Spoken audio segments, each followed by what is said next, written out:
नमस्कार दोस्तों, आप सभी का स्टडी डिलाइट चैनल पर एक बार फिर से हार्दिक स्वागत है।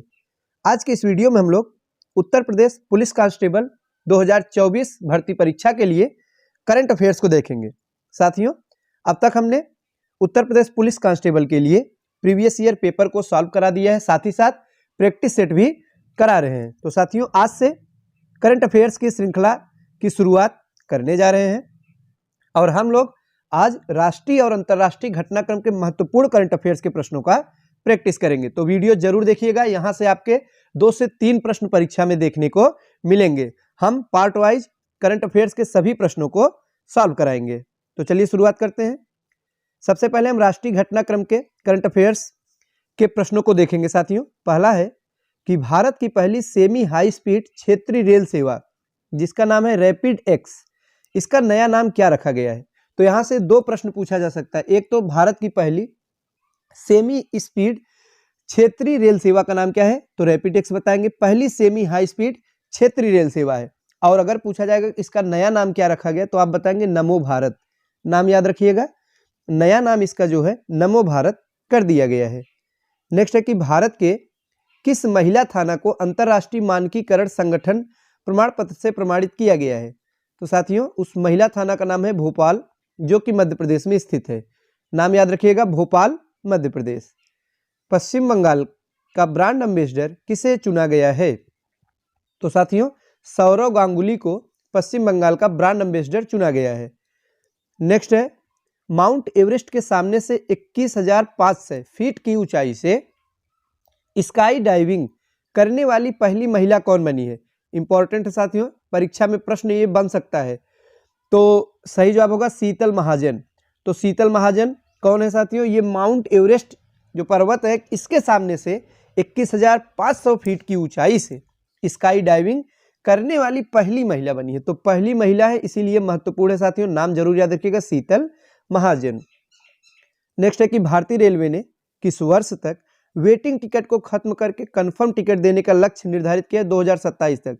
तो भारतीय रेलवे का एक महत्वपूर्ण सराहनीय पहल है साथियों, क्योंकि आप सभी रेलवे में सफर करते होंगे तो देखते होंगे कि वेटिंग टिकट की वजह से बहुत सारी समस्या देखने को मिलती है।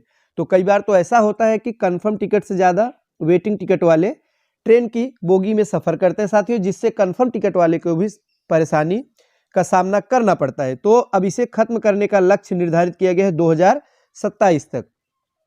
नेक्स्ट है कि भारत के पहले सोलर रूफ साइकिलिंग ट्रैक जिसका नाम है हेल्थ वे, इसका उद्घाटन किस शहर में किया गया? महत्वपूर्ण है साथियों। तो इसका जो उद्घाटन है हैदराबाद में किया गया है। तो हैदराबाद में भारत का पहला सोलर रूफ साइकिलिंग ट्रैक नाम है हेल्थ वे का उद्घाटन किया गया। बिहार का चौथा कृषि रोड मैप राष्ट्रपति द्रौपदी मुर्मू ने औपबंधिक रूप से कब लॉन्च किया? 18 अक्टूबर 2023। नेक्स्ट है, उत्तर प्रदेश सरकार ने किस पशु को राज्य जलीय पशु घोषित किया? महत्वपूर्ण है, ये यूपी स्पेशल का भी प्रश्न है साथियों, साथ ही साथ करंट अफेयर्स का भी है। उत्तर है वो है गंगा डॉल्फिन। याद रखिएगा, उत्तर प्रदेश सरकार ने गंगा डॉल्फिन को राज्य जलीय पशु घोषित किया है। नेक्स्ट है कि भारत का पहला राज्य कौन बना जिसके सभी जिलों में हॉलमार्किंग केंद्र है? तो केरल बना है। और केरल साथ ही साथ भारत का जो साक्षरता दर केरल में सर्वाधिक है, यहां से भी प्रश्न पूछा जाता है। नेक्स्ट है, किस राज्य सरकार ने अमूरबाज पक्षी की पहली जनगणना करने का निर्णय लिया? तो मणिपुर ने। किसने साथियों?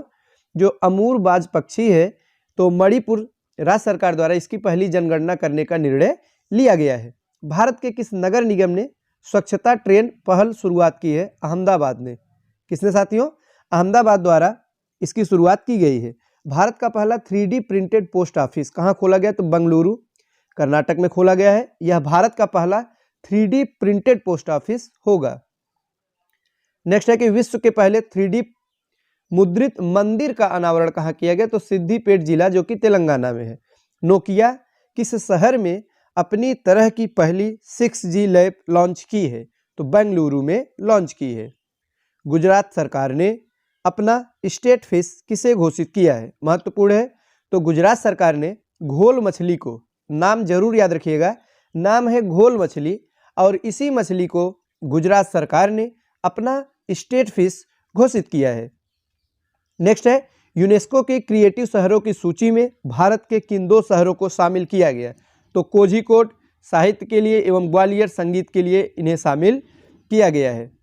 किस राज्य सरकार ने अपने राज्य को पूरी तरह नशा मुक्त बनाने के लिए मिशन होप इनिशिएटिव शुरू किया? तो पंजाब राज्य सरकार द्वारा मिशन होप की शुरुआत की गई। क्यों किया गया? पूरी तरह नशा मुक्त बनाने के लिए किया गया है। किस शहर में दिव्यांग जनों के लिए देश के पहले उच्च तकनीक खेल प्रशिक्षण केंद्र का उद्घाटन किया गया है? तो उस शहर का नाम है ग्वालियर, मध्य प्रदेश। भारत की सबसे बड़ी पंप भंडारण परियोजना का उद्घाटन कहाँ किया गया? तो नीमच जिला, जो कि मध्य प्रदेश में स्थित है। हाल ही में किस राज्य में पहले मेडिकल कॉलेज का उद्घाटन किया गया? तो नागालैंड में। नेक्स्ट जो है वो बहुत ही ज्यादा महत्वपूर्ण है साथियों। भारत के पहले दलित मुख्य सूचना आयुक्त कौन बने हैं? तो हीरालाल सामरिया। तो वेरी वेरी इंपॉर्टेंट है साथियों, याद रखिएगा, परीक्षा में यहां से प्रश्न बन सकता है। मुख्य सूचना आयुक्त है हीरालाल सामरिया। हीरालाल सामरिया नाम जरूर आप लोग याद रखिएगा। नेक्स्ट है कि सीमा सड़क संगठन दुनिया का सबसे ऊंचा लड़ाकू हवाई क्षेत्र कहां पे बना रहा है? तो न्योमा, लद्दाख में सबसे ऊंचा यह लड़ाकू हवाई क्षेत्र है। नेक्स्ट है किस राज्य को भारत की पहली orange Vande Bharat express train मिली है? तो केरल को। भारत की पहली ऑरेंज वंदे भारत एक्सप्रेस है केरल को मिली है। भारत सरकार ने शिक्षा से उद्यमिता पहल के लिए किस कंपनी के साथ साझेदारी की है? तो मेटा के साथ साझेदारी की है। किस राज्य में भारत की पहली गोरिल्ला ग्लास फैक्ट्री स्थापित की जाएगी? तेलंगाना में। मालवीय मिशन शिक्षक प्रशिक्षण कार्यक्रम किस संगठन की एक पहल है? तो विश्वविद्यालय अनुदान आयोग, इसे हम यूजीसी के नाम से भी जानते हैं साथियों। तो इसी की एक पहल है। किस शहर में देश के पहले भूमिगत बिजली ट्रांसफार्मर का उद्घाटन किया गया है? तो बेंगलुरु में किया गया है। यह देश का पहला भूमिगत बिजली ट्रांसफार्मर होगा। किस राज्य ने अपनी तरह का पहला बोलियो का शब्दकोश तैयार किया है? तो उत्तर प्रदेश ने। तो यूपी स्पेशल का भी प्रश्न साथियों, जिस प्रश्न का जवाब उत्तर प्रदेश होगा तो वो आपके लिए ज्यादा महत्वपूर्ण होगा, क्योंकि उत्तर प्रदेश राज्य सरकार की भर्ती परीक्षा है, उत्तर प्रदेश पुलिस कांस्टेबल। तो यूपी स्पेशल के भी प्रश्न अलग से पूछे जाते हैं साथियों। तो अगला है कि पूर्वोत्तर राज्यों में आधार आधारित जन्म पंजीकरण शुरू करने वाला पहला राज्य कौन बना है? तो आप बताएंगे नागालैंड बना है। भारतीय सेना के पैरा स्पेशल फोर्सेज में शामिल होने वाली पहली महिला सर्जन कौन बनी है? तो मेजर डॉक्टर पायल छाबड़ा। नाम याद रखिएगा, पायल छाबड़ा बनी है।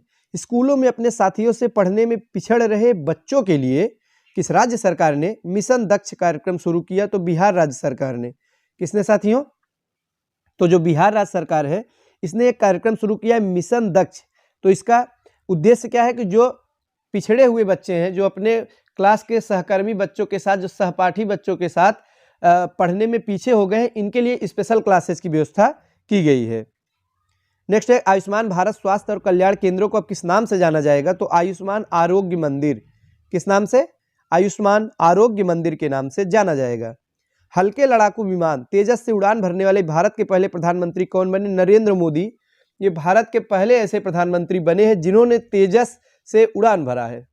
भारत का पहला घरेलू उत्पादित रेफरेंस फ्यूल किस कंपनी द्वारा विकसित किया गया? Indian oil corporation limited. Next है उत्तर प्रदेश सरकार ने 25 नवंबर को किनकी जयंती पर मांस रहित दिवस घोषित किया? महत्वपूर्ण साथियों, टीएल वासवानी। यहां से 2-3 प्रश्न आपको देखने को मिलेगा। पहला तो ये कि मांस रहित दिवस, जिसे अंग्रेजी में नो नॉनवेज डे कहते हैं, ये किस राज्य सरकार द्वारा घोषित किया गया? तो आप बताएंगे उत्तर प्रदेश राज्य सरकार द्वारा। किस तिथि को घोषित किया गया? तो 25 नवंबर। डेट जरूर याद रखिए साथियों, नो नॉनवेज डे 25 नवंबर। और किनकी जयंती पर इसे घोषित किया गया? तो टीएल वासवानी। तीनों प्रश्न यहां से आपके तैयार हो रहे हैं, जरूर याद रखिएगा। तो ये थे राष्ट्रीय घटनाक्रम के करंट अफेयर्स के कुछ महत्वपूर्ण प्रश्न जिन पर हमने डिस्कस किया। अब साथियों हम अंतर्राष्ट्रीय घटनाक्रम की तरफ बढ़ते हैं और देखते हैं कि अंतर्राष्ट्रीय घटनाक्रम के कुछ महत्वपूर्ण प्रश्नों को। किस कंपनी ने विश्व का पहला एआई एकीकृत क्रिप्टो वॉलेट पेश किया? तो रेस्पर एआई। नेक्स्ट है कि भारत का कौन सा हवाई अड्डा है जो कि फंसे हुए विमानों की मदद के लिए डिसेबल्ड एयरक्राफ्ट रिकवरी किट चालू करने वाला एशिया का पहला हवाई अड्डा बन गया? तो छत्रपति शिवाजी महाराज अंतर्राष्ट्रीय हवाई अड्डा मुंबई। किस देश की पहली महिला राष्ट्रपति को अक्टूबर 2023 में जवाहरलाल नेहरू विश्वविद्यालय जेएनयू द्वारा मानद डॉक्टरेट उपाधि से सम्मानित किया गया? तो तंजानिया। सही जवाब क्या होगा? तंजानिया। उत्तरी अमेरिका का पहला गांधी संग्रहालय कहाँ पे खोला गया? तो ह्यूस्टन शहर, अमेरिका का ह्यूस्टन शहर है, यहीं पर खोला गया है। दुनिया का सबसे बड़ा 2 गीगावाट सौर विद्युत संयंत्र का उद्घाटन कहाँ किया गया? संयुक्त अरब अमीरात, जिसे हम यूएई के नाम से भी जानते हैं। किस देश ने भारत में अपना दूतावास स्थायी रूप से बंद करने का निर्णय लिया? तो अफगानिस्तान ने। नवंबर 2023 में अंतर्राष्ट्रीय सौर गठबंधन का 95वां सदस्य कौन बना?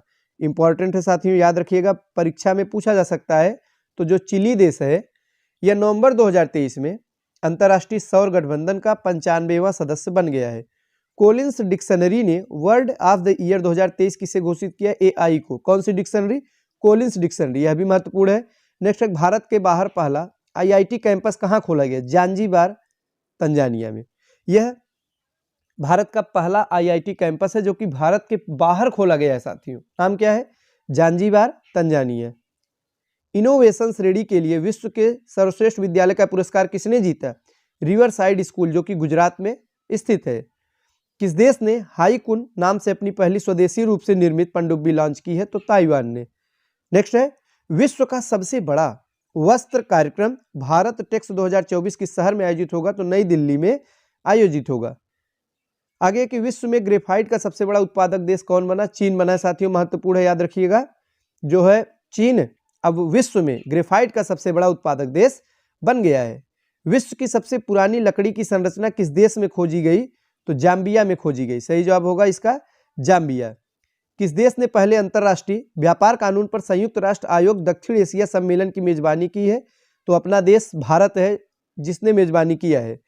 पहला वैश्विक हल्दी सम्मेलन कहाँ आयोजित होगा? तो मुंबई में, महत्वपूर्ण है, यह पहला वैश्विक हल्दी सम्मेलन है। 72वें मिस यूनिवर्स का ताज किसने पहना? तो सेनिस पलासियोस, याद रखिएगा नाम। आगे है, एशिया के सबसे बड़े पशु मेला का उद्घाटन कहाँ किया गया? तो सोनपुर, बिहार। बिहार के सोनपुर में एशिया का सबसे बड़ा पशु मेला लगता है साथियों। किस संगठन ने अकेलेपन को एक गंभीर वैश्विक खतरा घोषित किया? तो डब्ल्यूएचओ द्वारा इसे गंभीर वैश्विक खतरा घोषित किया गया। नवंबर 2023 में किस देश ने सोशल मीडिया प्लेटफॉर्म टिकटॉक को बैन कर दिया? नेपाल ने। अक्टूबर 2023 में भारत ने किस देश के साथ पहली 2+2 विदेशी और रक्षा वार्ता नई दिल्ली में आयोजित हुआ? तो यूनाइटेड किंगडम, यूके के साथ में हुआ है। आवारा कुत्तों को नसबंदी करने वाला दुनिया का पहला देश कौन बना है? तो भूटान बना है। अगला प्रश्न बहुत ही ज्यादा महत्वपूर्ण है। इजराइल में जो युद्ध के कारण फंसे हुए भारतीय थे, इन्हें लाने के लिए भारत सरकार ने किस ऑपरेशन को लॉन्च किया? तो ऑपरेशन अजय को लॉन्च किया। महत्वपूर्ण साथियों, याद रखिएगा। आप सभी जानते हैं इजराइल फिलिस्तीन जो युद्ध चल रहा है, हमास आतंकी संगठन है, तो काफी चर्चा में यहाँ से प्रश्न जरूर बनाया जा सकता है। तो इस युद्ध के दौरान जो भारतीय वहां पे फंसे थे, भारत सरकार द्वारा उनको सुरक्षित वापस लाया गया। तो किस ऑपरेशन के तहत? नाम है ऑपरेशन अजय। किस कंपनी ने डिजी कवच नामक एक पहल की शुरुआत की जिसका उद्देश्य है वित्तीय धोखाधड़ी को रोकना? तो गूगल द्वारा इसे शुरुआत इसकी की गई है। आज का हमारा अंतिम प्रश्न है कि किस हवाई अड्डे ने दक्षिण एशिया का पहला एयरक्राफ्ट रिकवरी ट्रेनिंग स्कूल स्थापित किया? तो बेंगलोर अंतर्राष्ट्रीय हवाई अड्डा लिमिटेड। तो साथियों, ये थे करंट अफेयर्स के कुछ महत्वपूर्ण प्रश्न। वीडियो अच्छा लगा हो तो लाइक करिएगा। अगले वीडियो में हम कुछ करंट अफेयर्स के कुछ और प्रश्नों को डिस्कस करेंगे और जल्द ही हम साथियों ऑप्शनल प्रश्न भी इसके लिए लेकर आएंगे। आज के लिए बस इतना ही। धन्यवाद।